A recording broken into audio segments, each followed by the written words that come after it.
This is A to Z, episode 1. Yeah, I got mine like just off the camera, and I'm gonna put the headphone in shot. I want it to be in shot. Well, they can see so much more now. I know. I want my headphone. This is A to Z, episode 121. Today's guests are Shelby Dryden, Assistant Director of the Beaumont Heritage Society, and Kara Timberlake, Marketing Coordinator at the McFaddin-Ward House. Woo! It's like they're trying to be too meta. We're gonna make them an offer they can't refuse. Much better. Yeah. You can buy you a drink. You can well, I mean, he did pick out somebody we know. Well, you sidestepped the question. That technology does not exist. Hey, everybody, I'm Zach. I'm here with my co-host, Aaron. Hi, guys. Welcome to A to Z Podcast, where we sit down with the folks that make Southeast Texas a better place to live. That's right. And if you're new to the show, thank you for checking us out. You can check us out on all social media platforms. We're on Instagram, Facebook, all the like. And you can stream this podcast everywhere. Spotify, Podbean, Stitcher, anything like that. Also, check us out on YouTube if you want to see our pretty faces. And we also have a phone number where you can get in contact with us through text message, or you can leave a message at 409-206-2971. That's 409-206-2971. That's right. And send us a shout out if you have something positive to say or negative to say. There's a big chance that we will review your message live on air. So, but today we're going to be sitting down with Shelby and Kara, and we talk about old houses and, the whole idea of running a house that was built, way before air conditioning that came up. Way before we were before born. modern glass. Yeah. These two people came in here and sat down with us. They are not part of the same organization, but they cross paths all the time, and their works are aligned with each other. And we talk a lot about why we should revisit history and why we should keep old buildings around when we're so much better at building stuff now. Enjoy this episode with Kara and Shelby.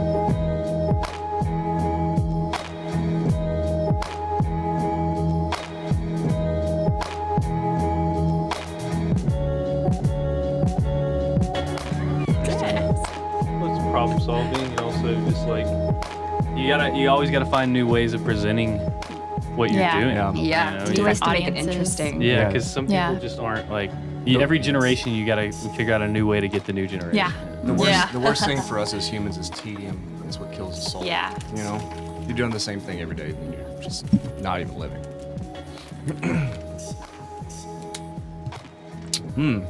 Water. It's so good. I'm just kidding. It's vodka. I'm so glad we don't do this live. Yeah. It takes. Oh man, could you imagine just how? us. It's just us until it gets released, and then it's a couple hundred people, and then that's I would never get used to it being live. I don't think. It's really uncomfortable. You got people commenting like "shit's weak" and like whatever you want to do. All right. Well, y'all ready? Yeah, let's do it. Fantastic. Let's get started. Well, welcome, Kara Welcome to the show. and Shelby.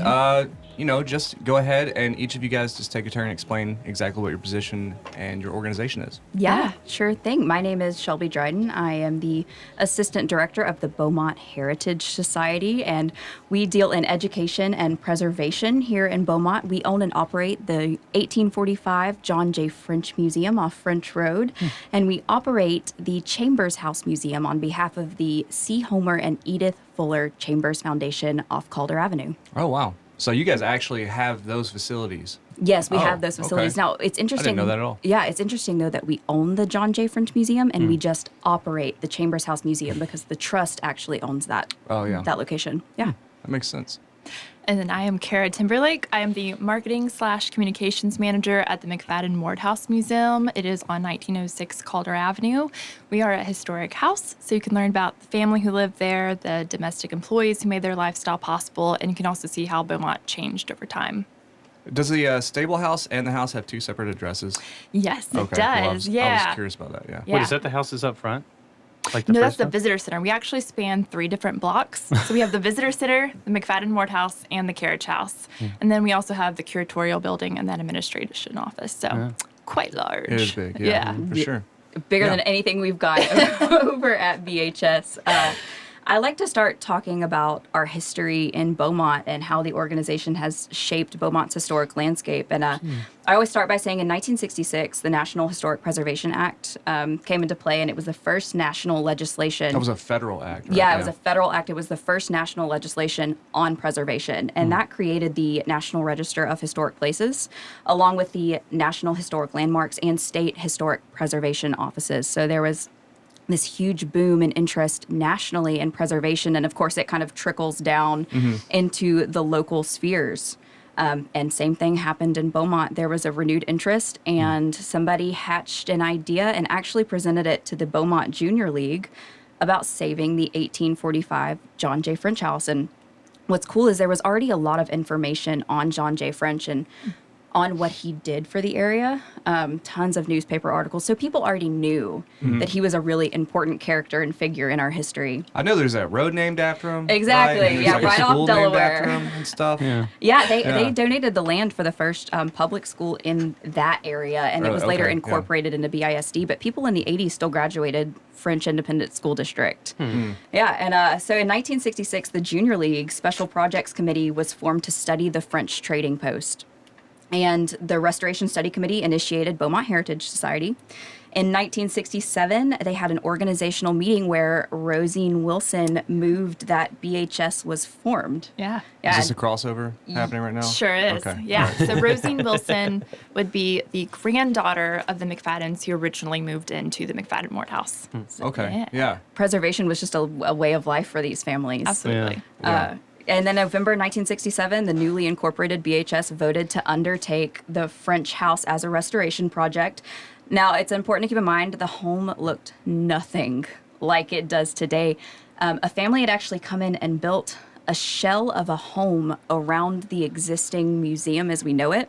When they went in to restore, They built like a home around the home? Basically, it was like a shell. Whenever they came in and peeled what away the decade was walls, I can't tell you the decade that the home around it They was just put built. linoleum everywhere. Yeah, I was about to say, did it have wood paneling and linoleum in it? I'm sure. But when they went in to restore, they peeled away the walls, and the walls of the French Museum existed within the walls of this other house. We have okay. some original pane windows out in the front that they just patched over. Do you And think thank goodness do you think they they did. would have done that to like maybe maintain like the temperature in there a little better because you have thicker Yeah, walls? maybe. Yeah. I don't know. I don't know. You know, part of me kind of hopes that they did it because they knew what it was. But, you can't really speak to that. But we're so grateful that they did because we're able to say, we believe that these windows are from 1845 and we do our best to take care of them today. Yeah, we have a lot of hurricanes, so that's rough. With plate windows, Yes. a squirrel could like breathe on the window, it's gonna break. We had, we have people take care of our grounds, and someone was mowing once and threw a rock chip or a wood chip or something and broke one of the windows, and we weren't on location. We were so terrified it was an original window, but it wasn't. But when something like that happens,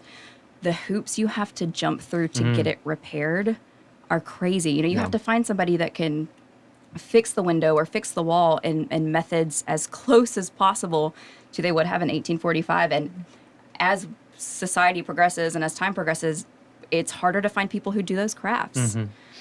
So it's always very interesting when something like that occurs. I mean, do y'all have the panes like inventoried or something? Like, how many panes you have that you're just sitting there like just waiting for something to happen to it? We don't have any other panes. Like I could tell you in our records which windows are original, but the other ones we had to have remade to look like the original windows. Right. And they did that in the 60s, and windows, thank goodness, don't break very often, but a lot of those companies that did it then aren't around today. Sure. So it's much harder to find. But yeah, at one point, Beaumont Heritage Society in the first 10 years it was initiated had over 800 members. So it was a hopping organization. Wow, yeah. They did a lot on the grounds. The Junior League actually supplied the $27,000 to purchase the home from the merchant family who owned it and held it in trust until BHS could raise the matching funds. And wow. Of course, it wasn't long until they did. In 1968, they raised over $28,000 in total cash and pledges. And the Junior League of Beaumont presented the deed to BHS. By this time, the research was complete, and the museum opened on February 27th of 1970, and it wasn't until 1972 that the kitchen and dining wing was totally reconstructed based on photos and an archaeological dig. But yeah, the museum's been in operation since the 1970s. So is that like one of the oldest museums that we have right now? We call it the oldest fully restored home in Beaumont. We know it's not the oldest home but it is the oldest fully restored home. We believe it might have been the first built with milled lumber, one of the first painted, one of the first 2-story homes in the area. Yeah. It was the big house back then. Back in the day, it was definitely something to admire. You know, Beaumont was a lumber town. A lot of the homes were built from logs, possibly dirt floors. So it was something to behold. You know, a lot of people don't really even conceptualize what Beaumont was before, like, Boomtown happened, you know? And there was 2 other booms that happened before that. There was a lumber boom and an agricultural boom, and it's really weird, yeah. Exactly. And that's why the French family's home and their story is so important, because they tell the history of Beaumont before Beaumont became what we know it today as an oil town. Yeah. I got a bone to pick about the French Museum, though. Oh. Okay, so it's just one little thing. All right. We're gonna get I know canceled. I know it costs a lot of money, but I would like to see the forge restored. Oh, yeah. I would love to see the forge restored. There are multiple forges? There's a forge out back. Forge. I The thought you said forge. The forge. Okay, The yeah. forge. We Yeah, have yeah. a There was a little shop. blacksmith shop, and the actual forge where the bellows go in is concreted in. It's like filled in with concrete.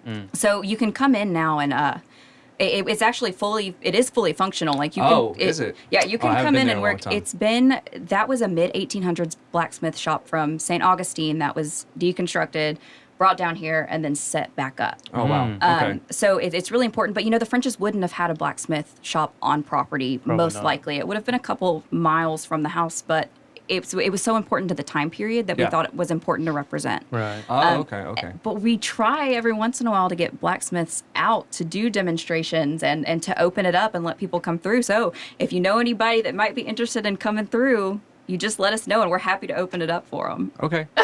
I can do that. You gonna go make some swords? No, I'm not that. No, I can make some other things, but I can't make swords. I don't have the time, and they don't have the time. It takes like 2 weeks every day. 2 weeks.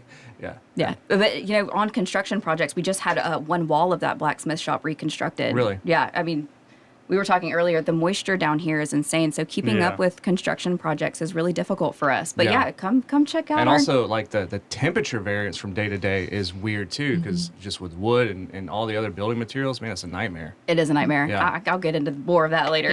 What is this keeping up an old house thing? Is that something we can talk about in a minute? Keeping up an old house? Yeah. Keeping up with an old house is something. That like is an old something. wooden house. That is something. You know, I think that's why a lot of these old houses just get left behind too, because as these Right. building materials grow, I mean, it's really easy to look at that plate glass window and be like, I don't want this window anymore. It's energy inefficient. It's not safe. You know, it's just like, just replace it with a vacuum double.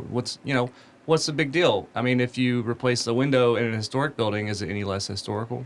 We're about to have a project actually done at French upstairs. Yeah. These homes aren't built to withstand the catastrophic rainfall that we've had in the last 3 years from storms. And not only that, but whenever you bring AC into a historic home, it creates a condensation problem. The hot air outside meets the cool air inside, and it traps moisture in the walls. Well, these homes are meant to breathe, but not necessarily with the humidity that we have down here. So we will hopefully be starting that reconstruction soon. We're going to be rebuilding around the windows upstairs because that's really where the problem is. But something to the amount of $30,000, and it's so funny because the home was originally purchased for $27,000, and now we're about to spend $30,000 to hopefully fix a problem that will never truly be solved.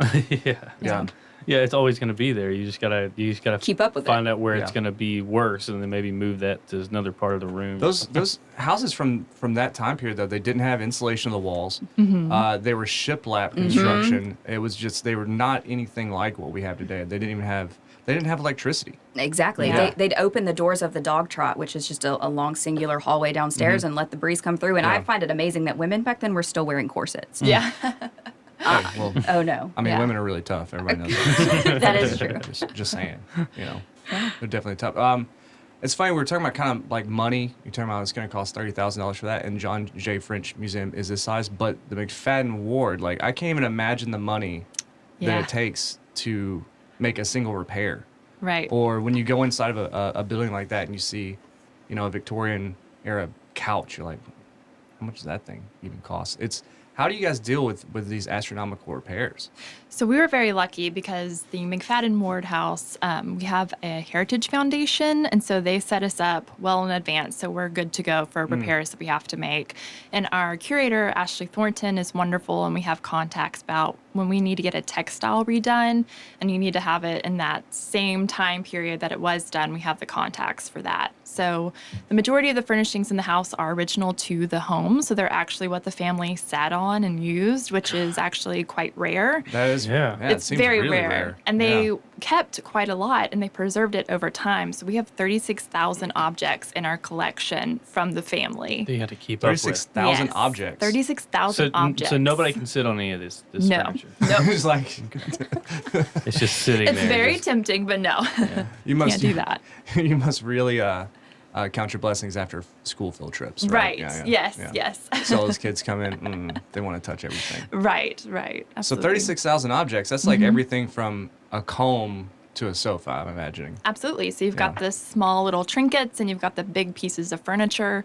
And the family was quite eclectic. So it's just anything that they liked, they put in the house and they could afford it as well. Yeah. So Right. they have just a wide range of objects from all different kinds of styles. So that's something that I think is interesting with the house. You get to see their specific taste, but you also got to see how trends changed over time. Wait, how did somebody's entire house and everything in it, even their little personal belongings, get put into a trust or turned into a museum? Like how? That was Mamie's doing. She was very particular about it. She knew that she did not want her house to go into disarray.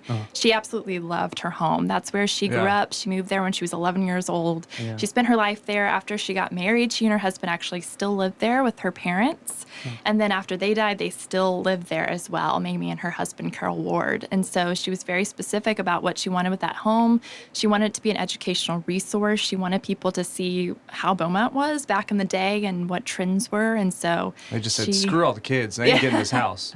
Ain't nobody getting it. Because that's a dynasty. There's a lot of children and heirs and stuff. Yeah. Right. So Mamie and Carol themselves, they did not have any children, but they had nieces and nephews because she had two brothers. But they're actually still involved with the home this day. The descendants are, and so they're very much involved with us and making sure that we're preserving it, that we are getting people out in the public coming to look at the home. So they're still very involved and very supportive of the house and our endeavors. All right.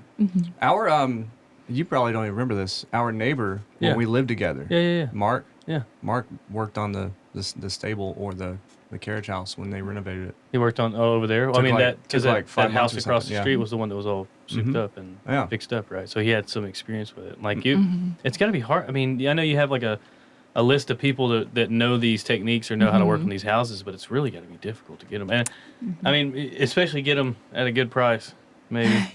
You know, maybe some of it's volunteer work because it seems like everybody around here is trying to save houses. Right. Yeah. Right. There's a lot of houses that are being like the Hinchy house is getting worked on right now, and I mean, what are the big challenges in the house that big? Is it mostly just keeping up with modern times and keeping it comfortable without it falling apart, or is it Right. have there been any like catastrophic things that have come through recently other than hurricanes? Yeah, hurricanes, of course, is always something that you have to be aware of, and we have to board up the house and all of that. But climate is something that we definitely struggle with because the house was not built for the kind of conditions that we have it for today with AC. So we have to be very specific about how things are installed and how they're maintained. So there's a lot of maintaining of the home. And then we just finished painting the upstairs bedrooms and the parlor just because it's like any other house, you have to constantly paint it. Right. But this is a very specific kind of paint and the way it's done. You so got to have track get down that good special. lead paint. Yeah. You got to track down that good Wait, lead is it? It's not really lead paint, is it? No. I'm so sorry.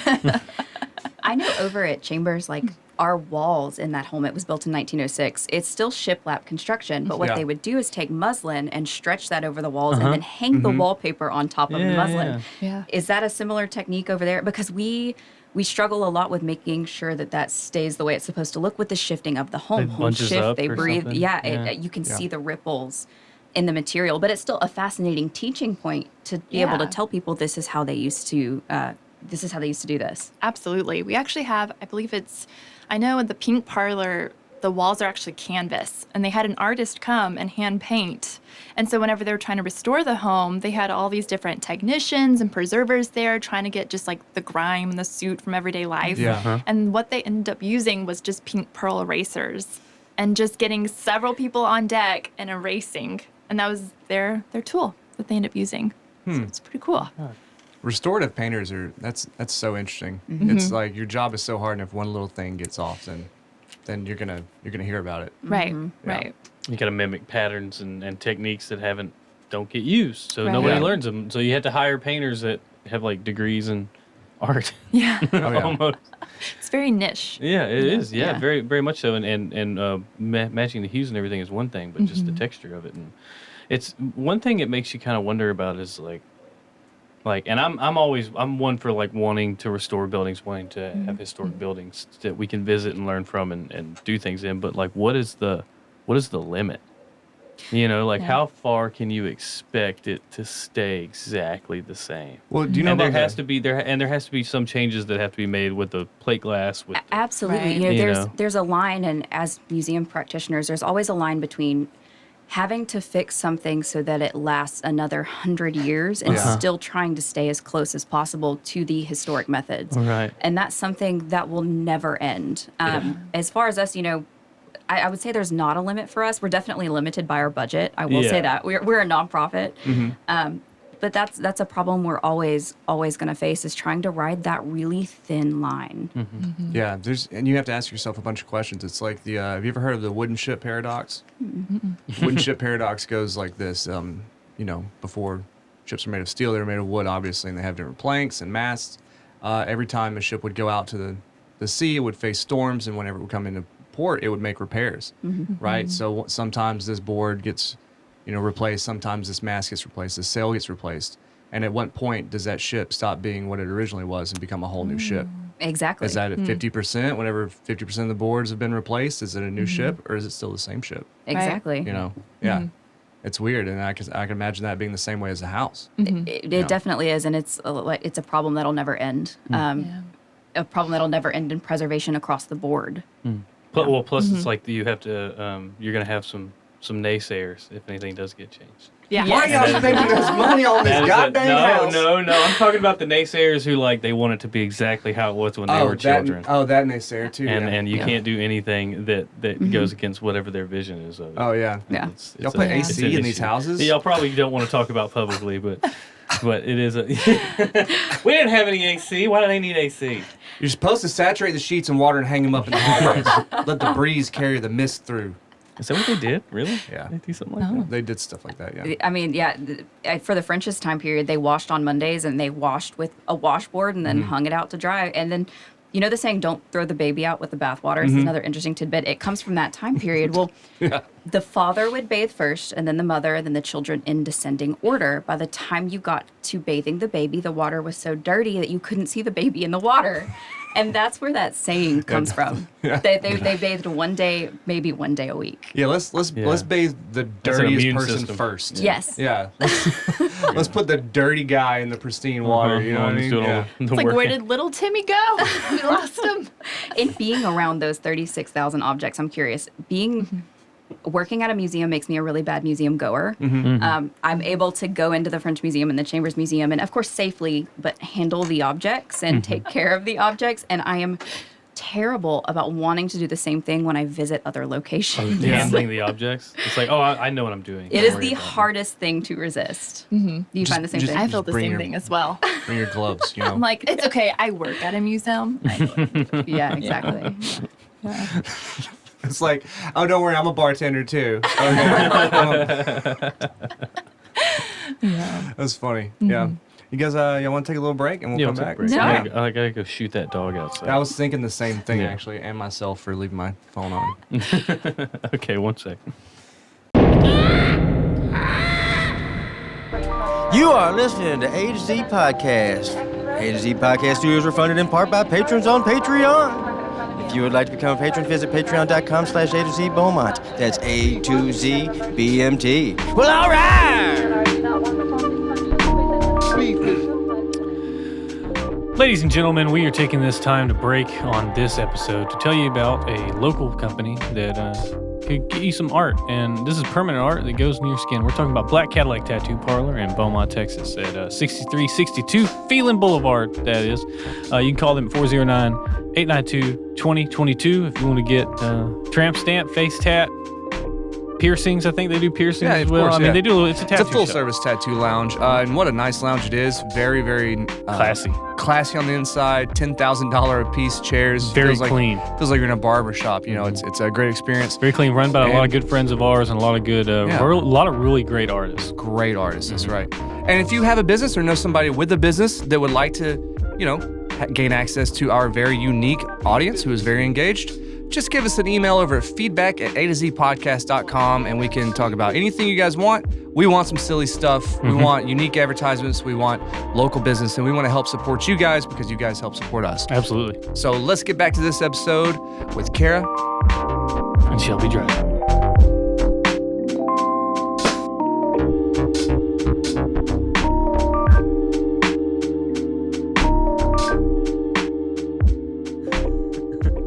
Speaking of experts, that's one thing we were talking earlier that I like to bring up about BHS is that we are a ragtag team of people who just really, really care about our mission. Like, my background is in theater and dance.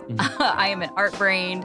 I'm getting a master's in communication because I love this job so much. But our director, she is in business and finance, and we have one person on our staff who is really a collections expert, but we're just a ragtag group of people who really, really care about our mission and about the preservation of these homes and about Beaumont. And I think that it makes us a really special team, and we're able to pull from each other's experiences too. Right.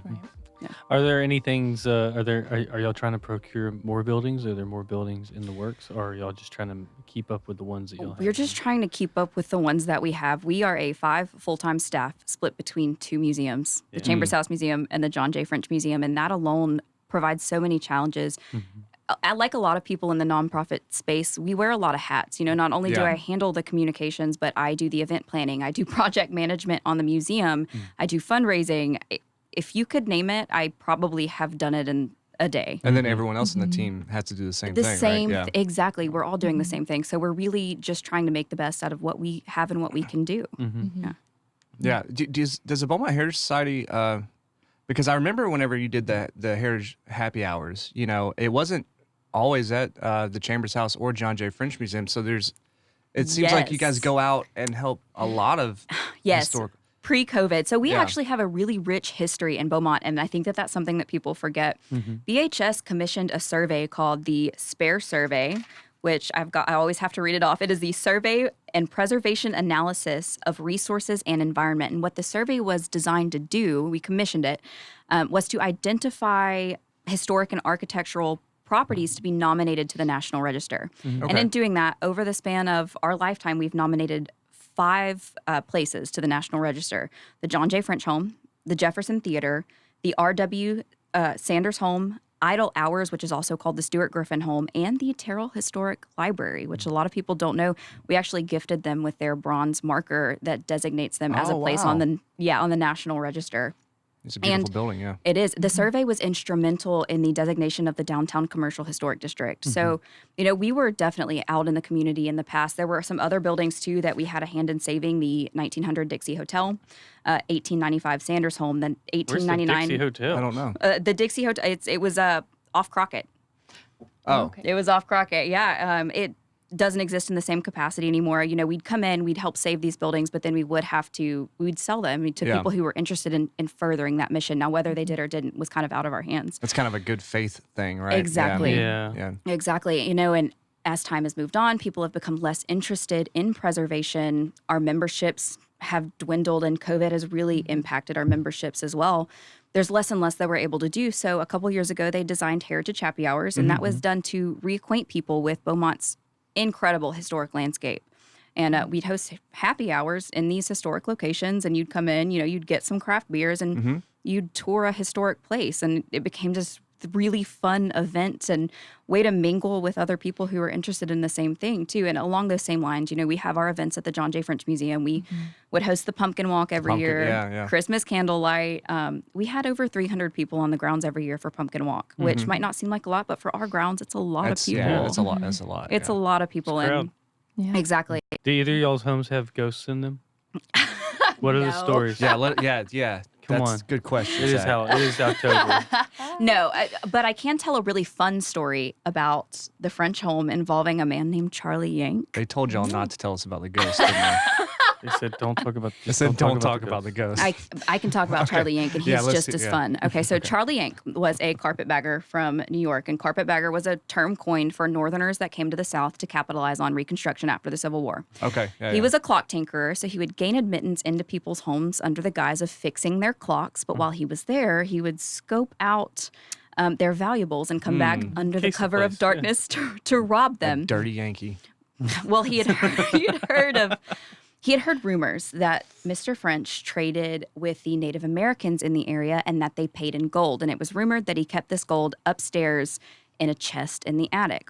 He couldn't leave Beaumont without a piece of this gold.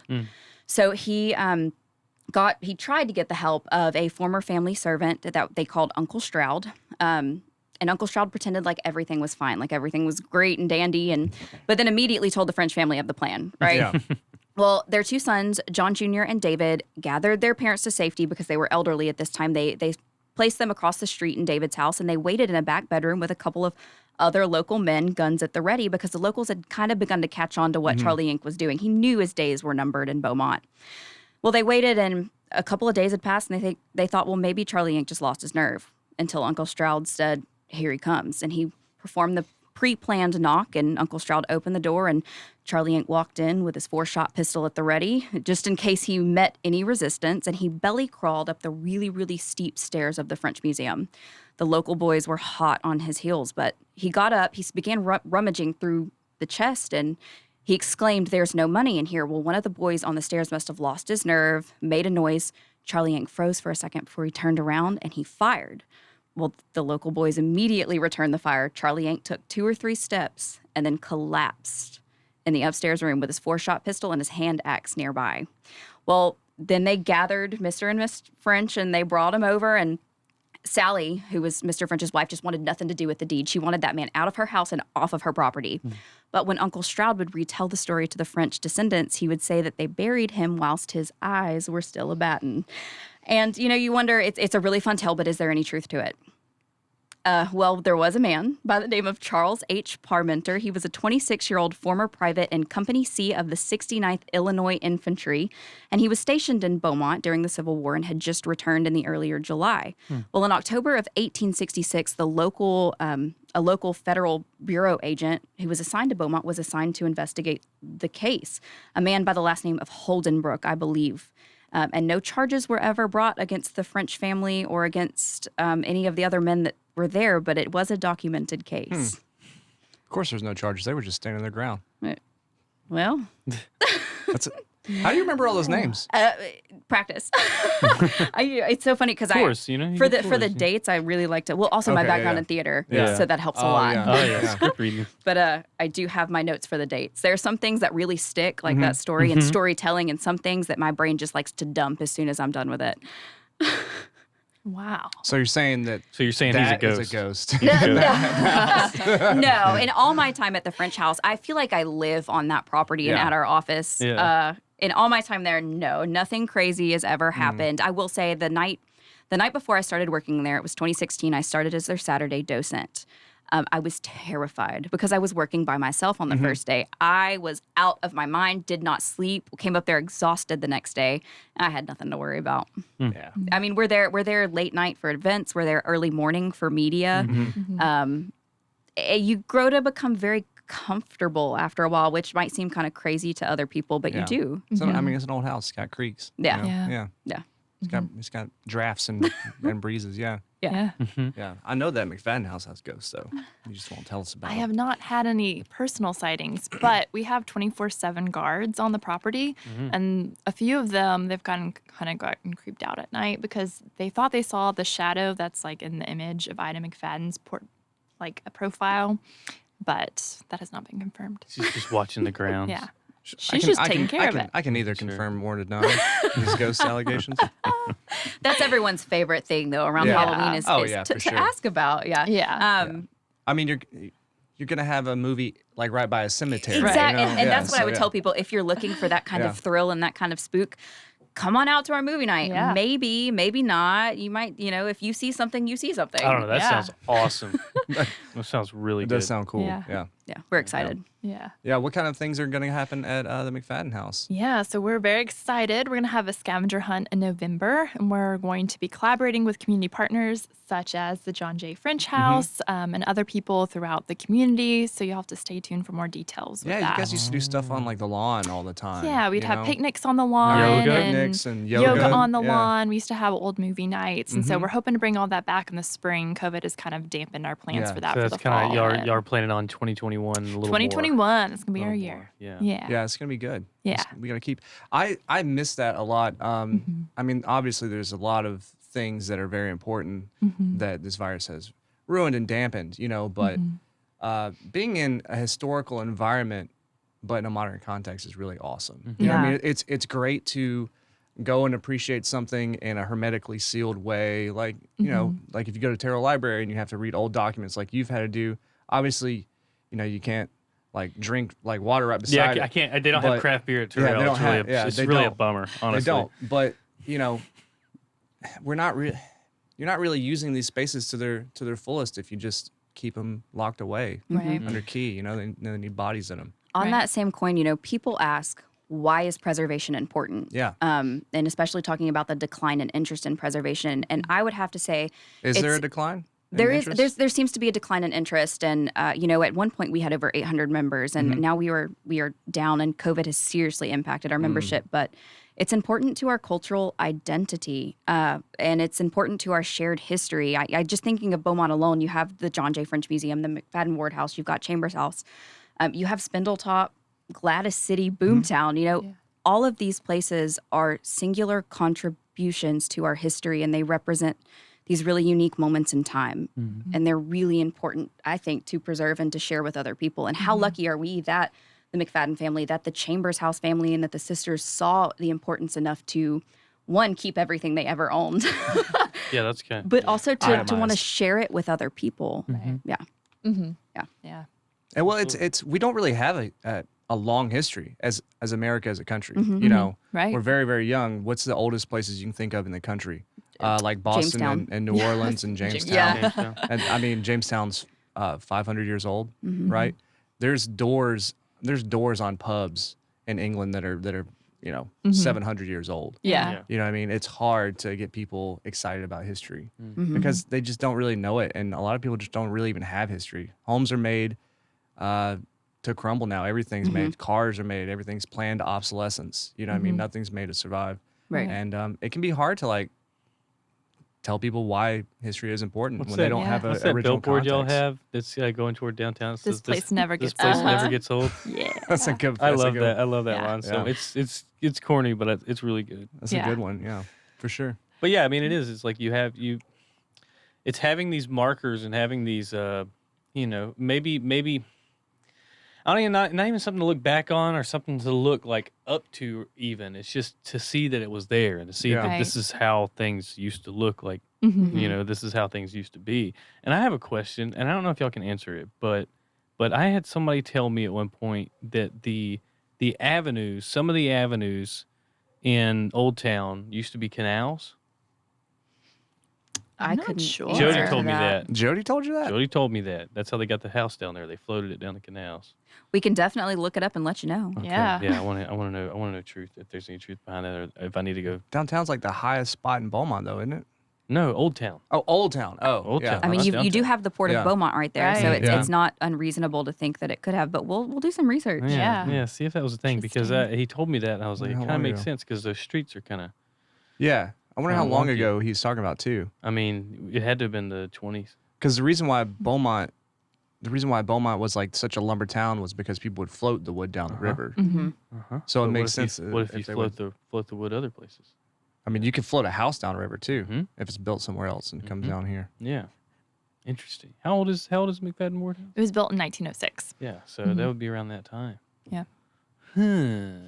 Please let me know. Yeah. We will. So any exciting events? Are y'all doing anything virtually? Can we find some videos online? People can experience it. During COVID, I put together a series called History from Home for families where you can go to our YouTube channel, just Beaumont Heritage Society, type it into the search bar, and you can find historic crafts for kids to do, for parents to do with their kids. So go check out that video series. It took a lot of work putting it together, but it was so much fun.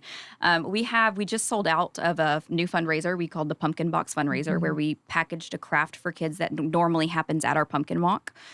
So happy to say that was a success. And we're looking at perhaps doing another one of those for Christmas that also involves, mid-1800s Christmas crafts for kids. So that's kind of what we're sticking to. We're lucky to have found some things that seem to be working for us right now, and then we'll be looking forward to when we can get back to the rest of our regularly scheduled events. Absolutely. Yeah. So we have the Museum Moments, which is once a month. We post it on social media and YouTube. It's our curator, and she'll find a place in the house, and then she'll tell you about it. So that's really fun.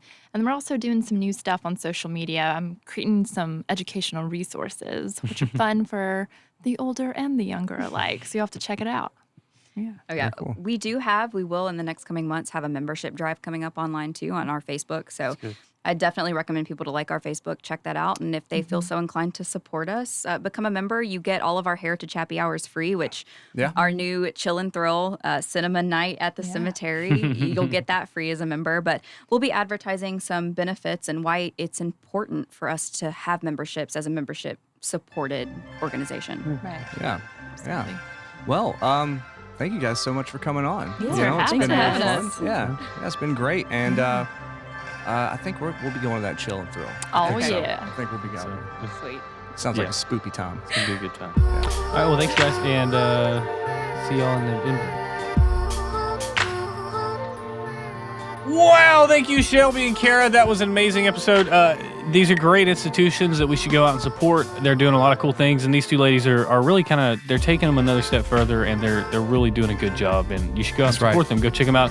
Go look at their Facebook pages. We're going to have links below, and you can go see what they're up to, see what they got in the works, see what their COVID restrictions are, all those things that you need to know to live in our world.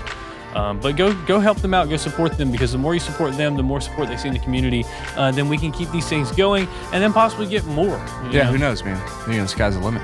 Also, we have other people we want to thank too besides our great guests. We want to thank our down-to-earth, classy, respectable patrons. Pinkies up, patrons. Pinkies up.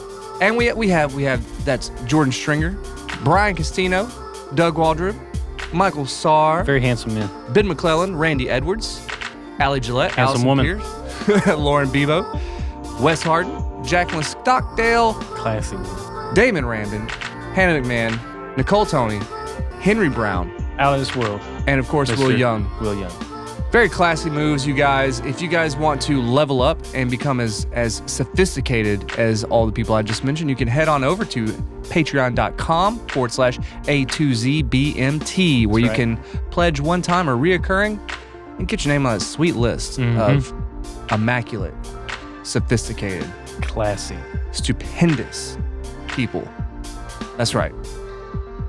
And next episode, A to Z 122, Brian Shahari. He's a Coast Guard veteran, cybersecurity expert, and a history enthusiast, to say the least. Yeah, it's going to be one of those episodes where our guest is very comfortable with us, we're very comfortable with them, and it just goes all over the place, and we just have a great time, and you guys get to come along and hang out. Yeah, and talk about fun history stuff. Talk about cool stuff, man. Just cool and stuff, really stuff. More than anything, you just really get to meet Brian, who I'm sure will be on the podcast again. Yeah. He'll be a return offender. Yeah. So come on back and see us now. That's right. If you come on back now to A to Z 122, you'll have more of that. I quit. If you do this country shit one more time, I'm done. I'm done. Y'all come back now, you hear? I'm done.